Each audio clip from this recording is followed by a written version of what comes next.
What happens when the hunter becomes the hunted? When the empire that terrorized the world faces its own destruction? And when the city that once roared with victory burns in silence? This is the story of Berlin, 1945. April. The Red Army was closing in.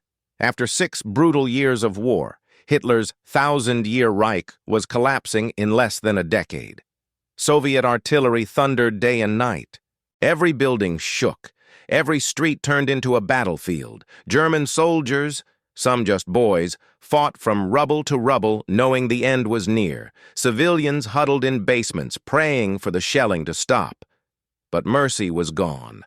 The war that began with fire was ending in flames. Inside his underground bunker, Hitler refused to believe it was over. He ordered troops that no longer existed to fight battles that couldn't be won. His closest allies deserted him one by one, and as Soviet tanks surrounded the Reich Chancellery, he made his final decision.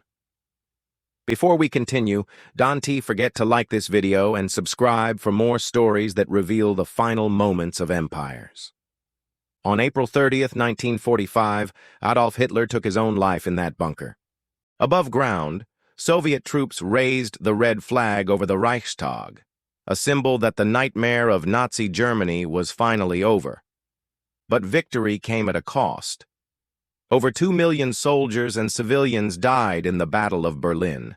The city was reduced to ashes, and Europe would never be the same again. That night, as the guns fell silent, the world took its first breath of peace in 6 long years.